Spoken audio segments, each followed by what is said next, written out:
Hi, this is Kath, and I'm here to take you deeper. Today we're going to look at Psalm 24.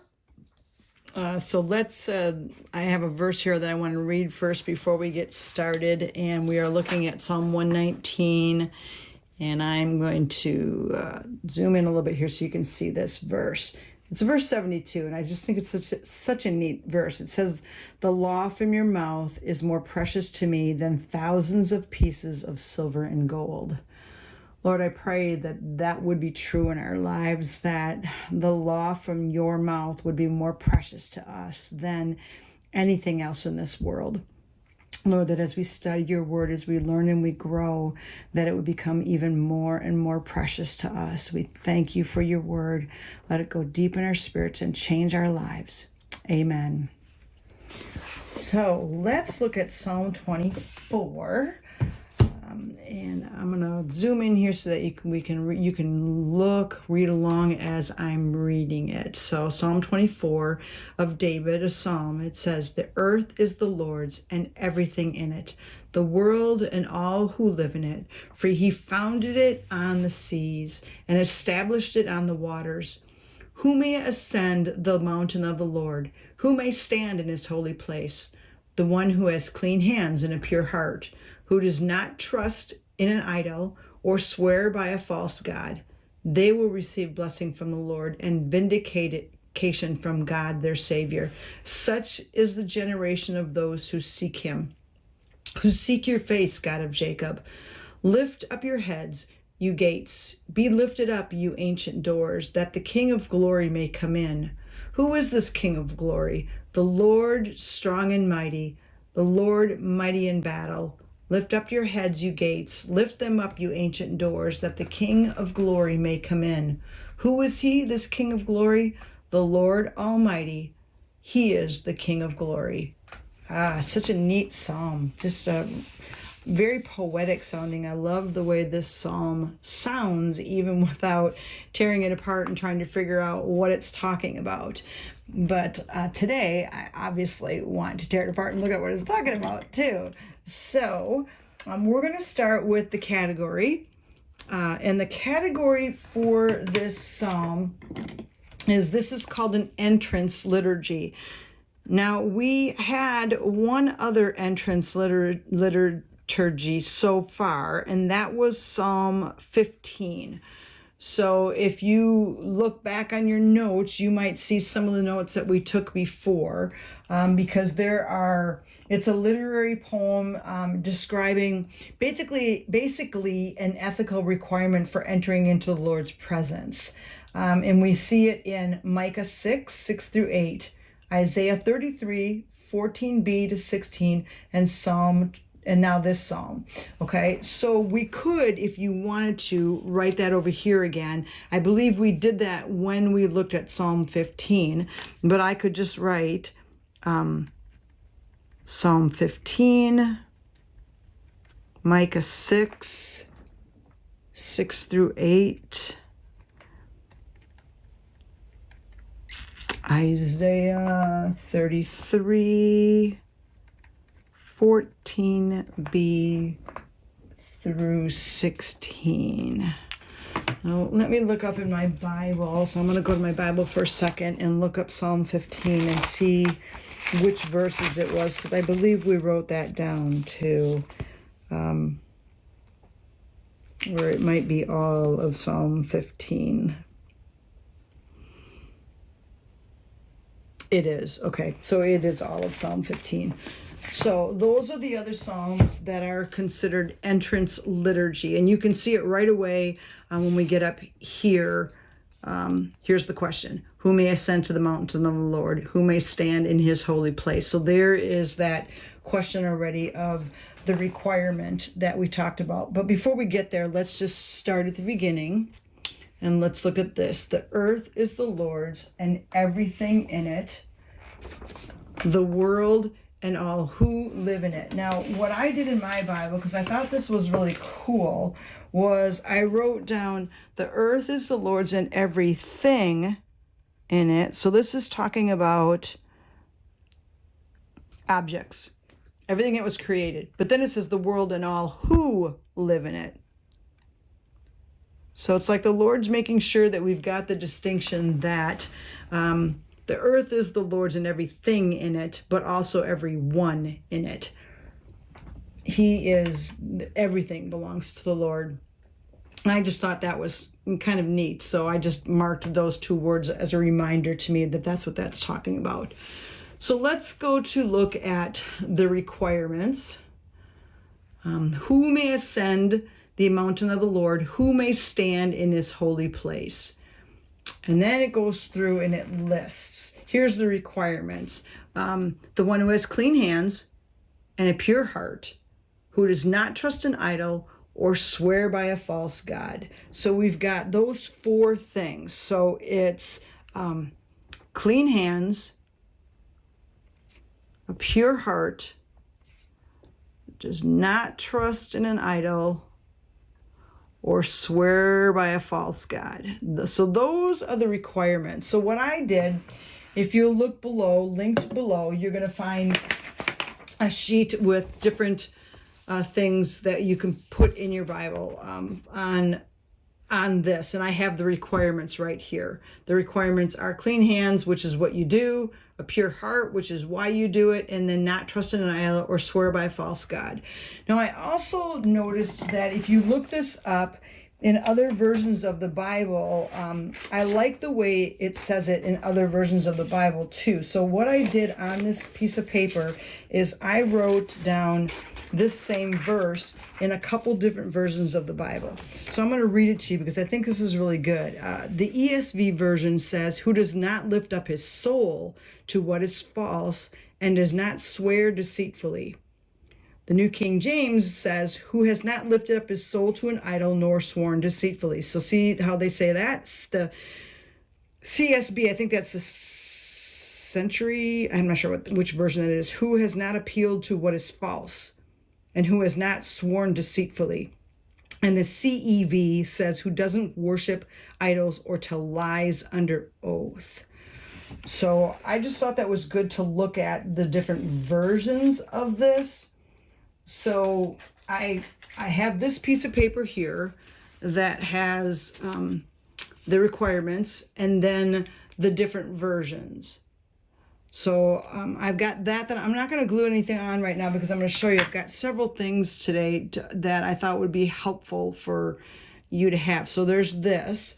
And then where's the next verse? So they will receive a blessing from the Lord and vindication from God their Savior. Such is the generation of those who seek him, who seek your face, God of Jacob. I love that because it's referring to the God of our ancestors, God of Jacob. This is the same God that we are seeking. And we are seeking him not for ourselves, but because of who he is. This requirement of me wanting to come into the presence of God, but there's certain things that have to happen in order for me to be able to step into God's presence, and that is living rightly, and so I think that's really good to have those requirements. And then it says this, lift up your head, lift up your heads, you gates, be lifted up, you ancient doors. And I was like, what does that mean? I don't understand. Like this whole thing about lifting up your heads. Why is it talking to the gates? Why is it talking to, as it calls ancient gates and doors, and saying, lift up your heads? And then it says it again, lift up your heads, you gates, lift them up, you ancient doors, that the King of glory may come in. So I looked this up in a commentary, and I also have that on that same sheet of paper. So this is your kind of your answer to that. And it says, lift up your heads, you gates, be lifted up, you ancient doors. Poetically speaks to those gates to open up and let the King of glory, who would make way for his subjects and followers. It's actually a representation of a triumphant entrance of a king into his royal city and palace. And often the gates were enlarged or made wider for that type of thing, or at least they were wide open. And so that's this part here, the lift up your gates. Okay, so I've got this to glue on and this to glue on, But then I also wanted to look up the word glory, because it keeps saying, who is this King of glory? Who is this King of glory? What does the word glory mean? So I looked up the word glory, and it's the word kabod. And the Strong's number is 3519.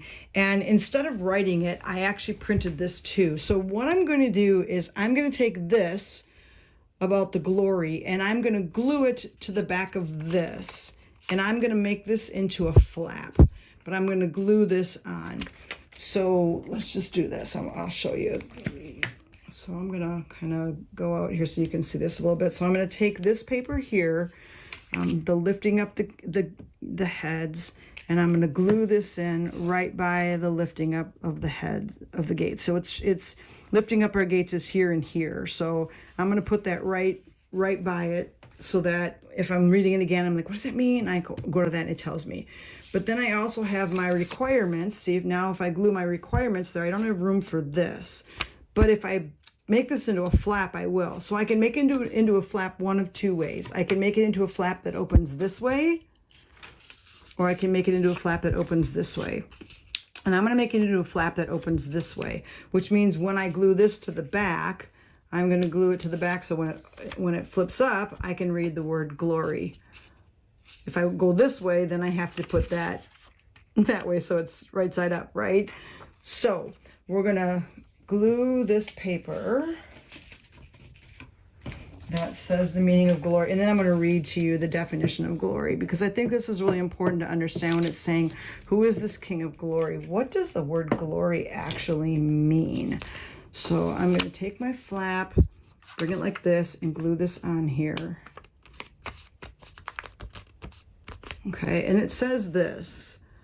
I don't know if you can read that really well, but it says, a weighty person in society, honorable, impressive, worthy of respect, attention, and obedience. Yahweh is not only to be honored because of his position as sovereign, head of the universe, but because of his surpassing character in all the realms. So I just thought that was really good, explaining to me what glory means. So when it says, who is this King of glory? Now I have a good definition for that. And the way I'm going to make a flap is I'm just going to take Scotch tape, and I'm just going to put the tape right up across the top here.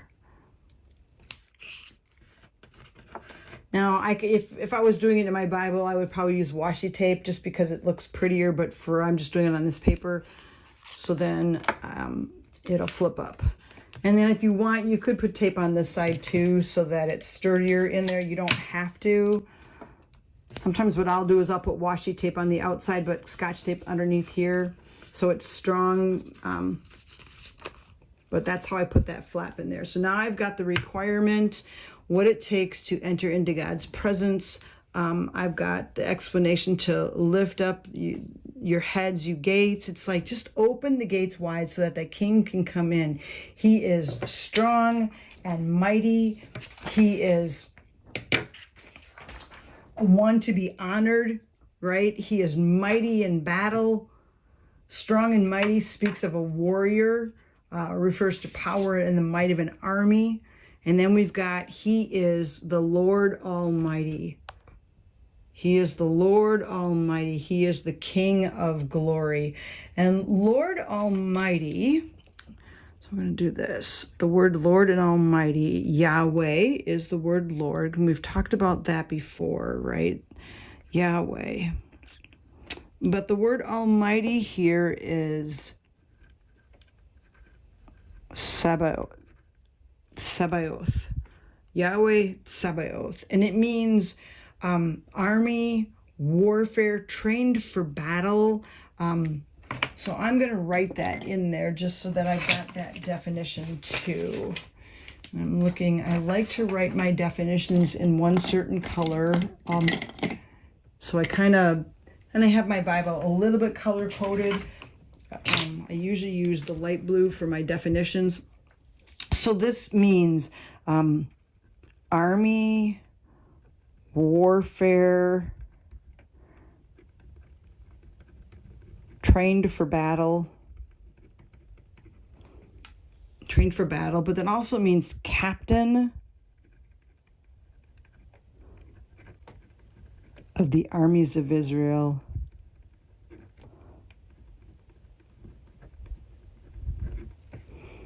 He's a divine warrior king. That's the description of our God.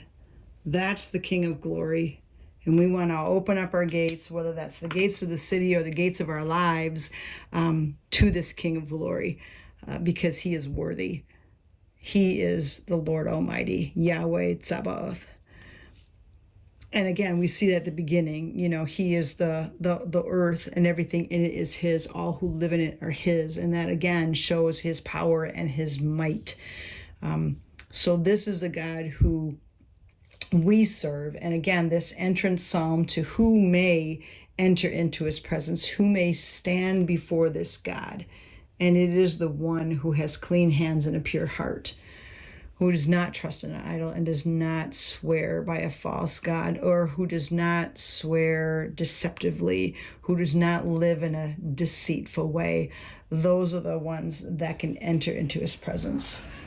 So Lord, we thank you today for this short psalm, but just a clear understanding psalm of how we need to live our lives, Lord. And I pray that we would be a people that would have clean hands and a pure heart.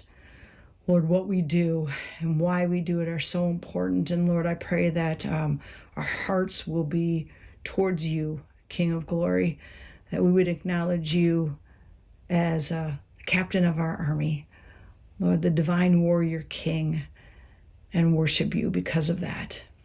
Amen. Well, thank you for joining me for Psalm 24.